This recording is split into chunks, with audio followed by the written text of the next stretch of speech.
She said yes, and for a moment the world went quiet.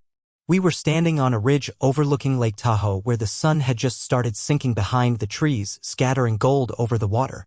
I had rehearsed the words 100 times in my head, but when I dropped to one knee, all I could manage was, "Naomi, I can't imagine any version of my life without you. Will you marry me?" Naomi's face had crumpled instantly. She dropped to her knees with me, nodding before she even said a word, eyes glassy, cheeks wet. "Of course," she whispered. "Yes. Yes. My name is Jackson Miller. I'm 30 years old, a commercial pilot based out of Sacramento. And that was supposed to be the happiest day of my life." Naomi was 28 then, a boutique travel photographer with an Instagram following big enough to pay her rent and then some. We'd met on a group trip to Patagonia 4 years earlier, instantly bonded over coffee and chaos, and had been inseparable since. We'd seen glaciers, deserts, city skylines, and endless skies together. So when I proposed, it felt like the next leg of the journey. Natural. Back then, we used to talk about getting married in the spring. Something small, on a mountain maybe. No ballroom. No dry chicken. Just our people, a bonfire, and views. We got back to Sacramento, and for a few weeks, it was like a dream. Naomi started sketching color palettes in a notebook, pinning floral arrangements, sending me screenshots of dresses she loved. She wanted to get married barefoot with wildflowers in her hair. And I wanted to marry her any way I could. But then she stopped. At first it was small, she'd brush off decisions with "you choose" or "we'll figure it out later." She missed the cake tasting, then the venue visit. She stopped bringing up the wedding at all, and every time I did, she'd change the subject or joke that she might elope in Bali instead. I thought maybe she was overwhelmed. I tried to carry the weight myself. I hired a planner, finalized the catering. I even found a place that could do hand-tied bouquets like the ones she liked in Iceland. Then came the dinner party. We were at our friend's place, about 10 of us. Someone pulled out a game, one of those couples question decks that's supposed to be cute and a little spicy. We were all buzzed and laughing, tossing answers around. Then one card landed in Naomi's hand. "If your first love showed up at your door and asked for another shot, would you take it?" Naomi paused. Just for a beat. Then she laughed and said, "I mean, if it was Vincent? Maybe." The table howled. Her best friend Maddie clapped. "Damn, girl, bold answer." I laughed too. But my insides locked up. Vincent. Her high school boyfriend. The one who wrote songs about her, played open mics in Santa Cruz, and left for Europe without saying goodbye. The one she still had Polaroids of tucked away in a box she thought I didn't know about. Everyone moved on. More cards. More laughter. But I couldn't. Later that night, I couldn't sleep. Naomi curled up beside me like always, like nothing had changed. And I kept staring at the ceiling, wondering when exactly she stopped planning a future with me and started imagining one with him. Something had shifted. And I wasn't sure it could be undone. A week after the dinner party, everything felt off. Naomi wasn't cruel or cold. She still kissed me goodnight, still asked if I wanted coffee in the morning. But her eyes were somewhere else. I'd catch her staring at her phone longer than usual, zoning out mid-conversation, always with that half-present smile. Then one Thursday, I came home early from a canceled flight. I opened the door expecting to hear music playing, maybe the smell of something baking, Naomi's usual unwind routine. But the apartment was dead quiet. She was on the couch, curled up with her laptop, but she jumped when she heard the door. "Oh, hey," she said, snapping the screen shut like she'd been watching something she wasn't supposed to. "You're back early." I nodded slowly, taking off my coat. "Yeah. Oakland leg got scratched." She forced a smile. "Lucky me." I walked to the fridge, grabbed a water, and leaned against the counter. She wasn't making eye contact, just fussing with the blanket around her legs like it needed to be perfectly folded. "Everything okay?" I asked. She nodded too quickly. "Yeah. I mean, no. Can we talk?" That was when I knew. Not suspected. Knew. I sat on the edge of the chair across from her. "Sure." Naomi looked down at her hands. Her nails were chipped, her cuticles picked raw, a bad habit she hadn't had since we first met. She took a deep breath. "I've been thinking a lot," she said slowly, "and I think I need a little space." The word hit like turbulence out of nowhere. "Space," I repeated. I feel like I need to figure out where I'm at emotionally." She glanced up, but only for a second. "I love you. That hasn't changed. But lately I've been unsettled. And I think part of it is this wedding and rushing forward when maybe I haven't fully dealt with my past." I didn't speak. I let her unravel it. "I talked to Vincent," she added, barely above a whisper. There it was. I sat back slowly. "You did?" She nodded. "Just messages at first. Then a call. He's back in the States. Only for a few weeks. He wanted to talk, and I thought maybe I owe it to myself to see if there's still anything there. I felt like I'd swallowed something sharp. So you want a break, I said flatly. Naomi leaned forward like that would make it more palatable. Not a breakup. Just some time. For both of us. I think it's only fair. If I don't explore this, I'll always wonder. And maybe you could use some clarity too about what you really want. I studied her face. She was trying so hard to make it sound logical, noble even. As if I was being offered some spiritual retreat instead of being benched while she auditioned her ex-boyfriend. I nodded once. Okay, I said, my voice calm. Take the time.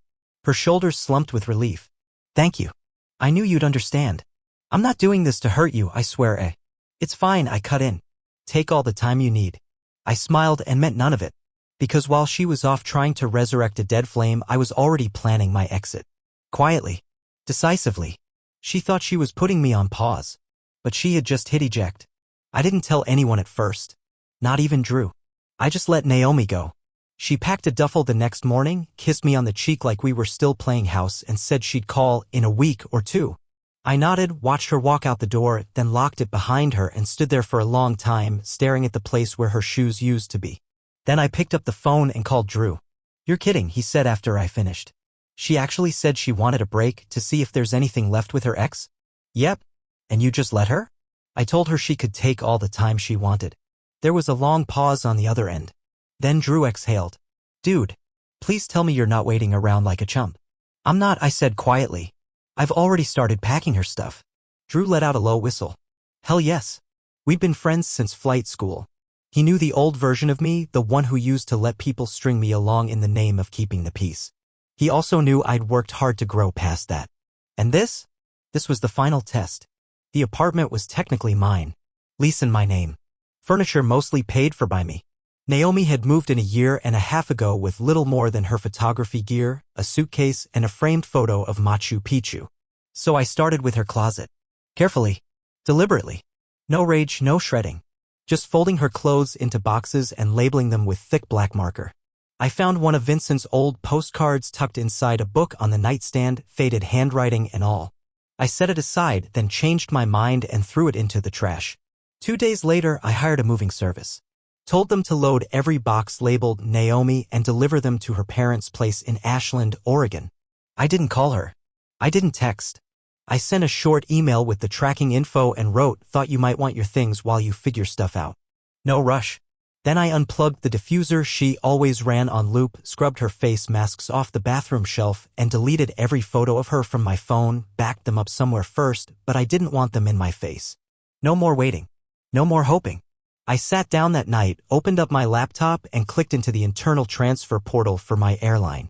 I deferred an international post twice already, once for my dad's health scare, and once because Naomi didn't want to live too far from the mountains. But now? Now there was nothing holding me back. I applied for the Geneva base. Flying cross-continental routes out of Switzerland had been my dream since I was 22. The schedule was brutal, but the routes were stunning, and the pay? Worth it. I didn't even tell Naomi. Not because I was hiding, because it was no longer her business. That weekend I spent the entire Sunday clearing out the apartment. Old photos, travel mementos, fridge magnets from Iceland, Morocco, Peru. I kept what was mine. Boxed the rest. Then I called a realtor and said, I want to list the place. She came by on Monday. Walked through the unit, made some notes. It's in great shape, she said. But if I'm being honest, it feels like someone's just moved out. They have, I said, my voice calm. She raised an eyebrow. And you? I'm just getting started. Naomi's texts started the morning the boxes landed on her parents' porch. At first, she played it cool. Naomi. Hey. I got the delivery. I wasn't expecting that. Everything okay? I didn't respond right away. I was sitting in the lobby of the airline's regional office, waiting for the formal interview with the Geneva base manager. I stared at her message, then locked my phone and slipped it into my jacket pocket. A few hours later, Naomi, I just didn't think we were making anything permanent yet. You said I could take time. I thought we were in this together. That's when I replied. Me? You chose. Now I am too. The messages came faster after that. Naomi, Jackson, come on. This is dramatic. I only needed a little space to think. Why are you acting like I left you? Naomi, Please don't turn this into something ugly. You said you understood. I didn't answer. I didn't need to. Our mutual friends started to find out soon after. It wasn't dramatic. I didn't gossip. I didn't throw her under the bus. When people asked, I told the truth. Naomi said she needed time to reconnect with Vincent. I gave it to her. That was it. One sentence.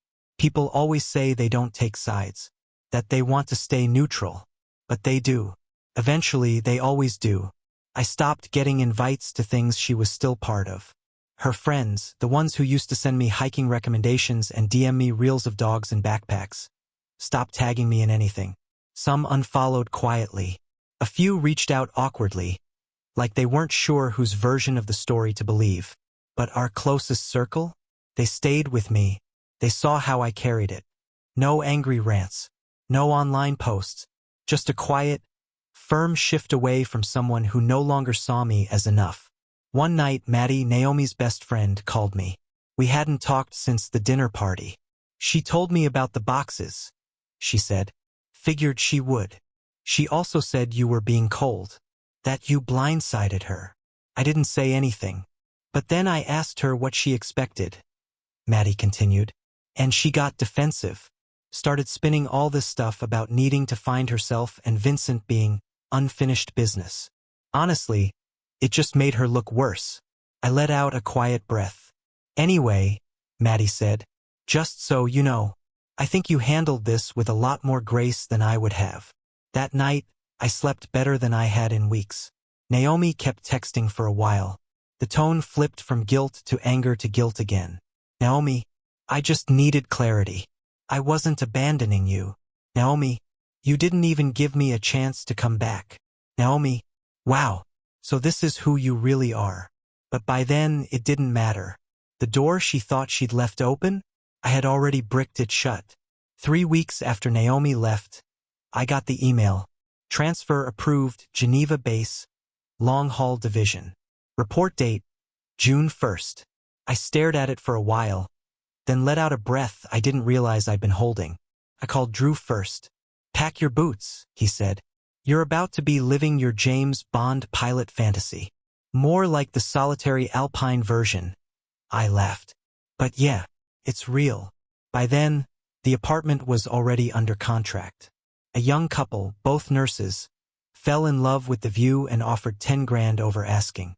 I accepted without blinking.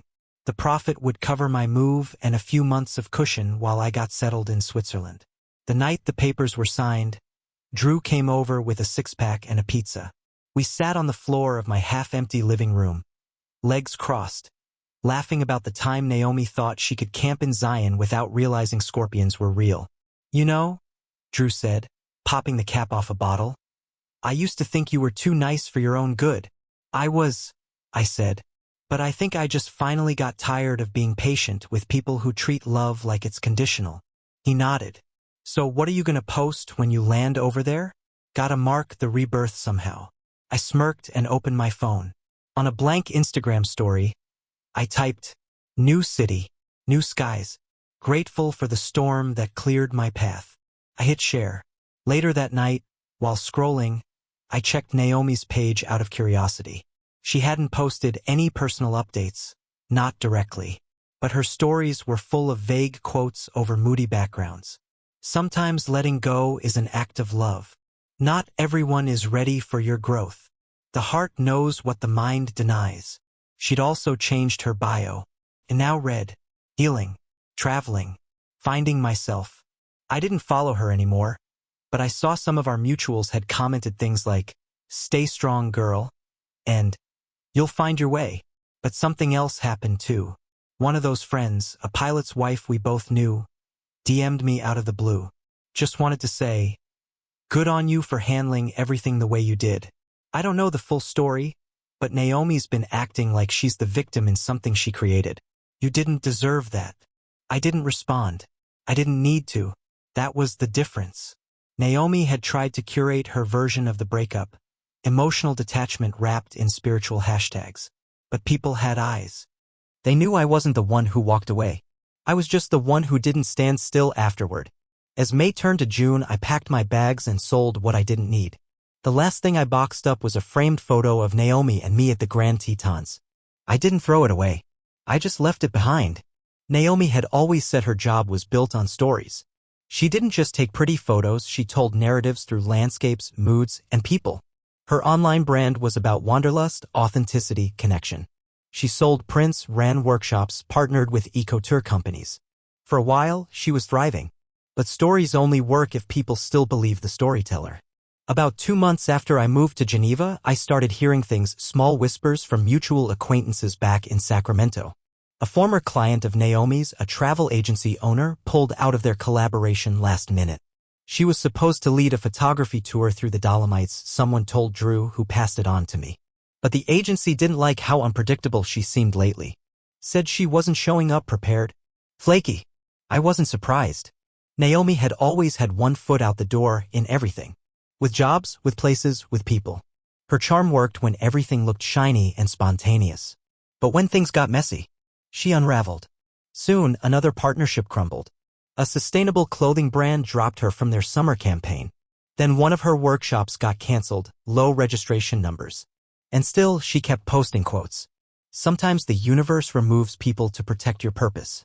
It's okay if they never understood your light. A few of her followers still cheered her on. But the numbers were shrinking. Slowly but steadily. She tried to rebrand. Posted reels of herself meditating in Bali, hugging strangers in markets, journaling by candlelight. But it all looked performative. Off. Then she made the mistake of getting passive-aggressive. One day, she shared a post, a selfie in the mountains with a long caption. Some people act like they're so composed, but really they're just emotionally unavailable. A hollow smile is still hollow. A few people commented supportive things. But someone else, I don't know who, replied with, "Girl, you left your fiancé to explore things with your ex, don't paint yourself as the victim." That comment stayed up for only a few minutes before disappearing. But not before screenshots made the rounds in our old friend group. I didn't say a word. Didn't comment. Didn't share. Didn't even like anything. I didn't have to. Back in Geneva, things were moving fast for me. The Geneva base had opened new European-Asia routes, and I was tapped to train new captains for long-haul rotations. Then I got an email inviting me to speak at an aviation leadership seminar in Zurich, something I never thought I'd be asked to do before turning 35. When I posted a photo of myself in uniform at the seminar, standing next to 2 regional directors, I kept the caption short. Earned, not edited. I knew Naomi would see it. A week later, I got a message from her. "Naomi, congrats on the seminar. I heard about it from Maddie. Just wish you didn't feel the need to make me look bad to get ahead." I stared at the message for a while, then replied, "Me." I didn't say anything. The truth did the job. And then I muted the thread. It was raining in Geneva the day Naomi showed up. I had just finished a long-haul flight from Tokyo and was stepping out of the terminal when I spotted her, standing near the arrival's pickup zone, holding a small umbrella and a lot of hesitation. My heart didn't skip a beat. That was how I knew I was over her. "Jackson," she said, voice soft but shaky. She looked thinner. Paler, maybe? Her usual styled waves were tucked under a knit beanie. She had on that green coat I bought her in Prague. I nodded once. "Naomi." "I didn't know where else to go," she said quickly, eyes searching mine. "I tried messaging but—" "You came all the way to Switzerland," I said flatly. She smiled, sheepish. It felt right. I motioned toward a coffee kiosk near the taxi line. We walked there silently. I bought 2 espressos. She held hers like it was the only warm thing in her world. "He's not who I thought he was," she said finally, eyes focused on a puddle. "Vincent. He flaked on me within a month. Said I was too intense. Said he wasn't ready for anything serious." I didn't say anything. I thought maybe I had to go backward to figure out what I wanted. But it turns out what I left was already the best thing in my life. She looked at me then, really looked like she was searching for a crack in the armor. "I made a mistake, Jackson. A huge one. And I've been living with it every day." I took a slow sip of my coffee. The rain pattered against the canopy above us. "I'm not here to beg," she added.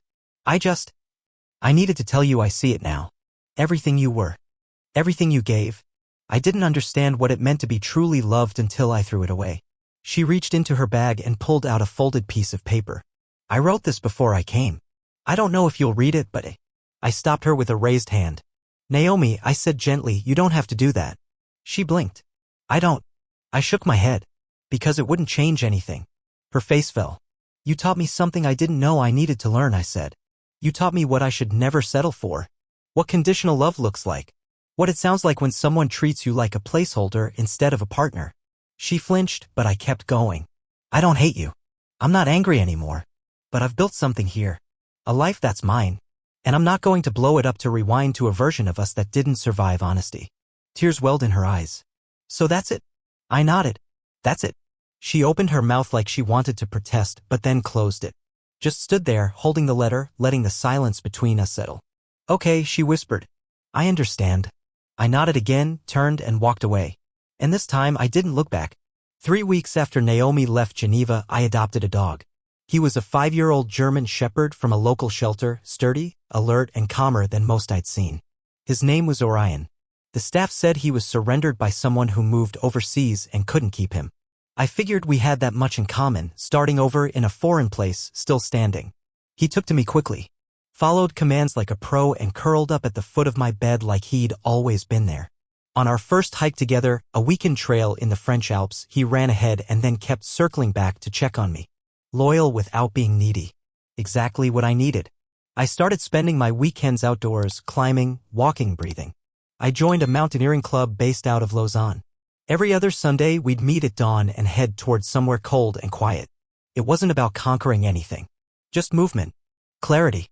I started writing too. Just a blog at first. Skies and Stone.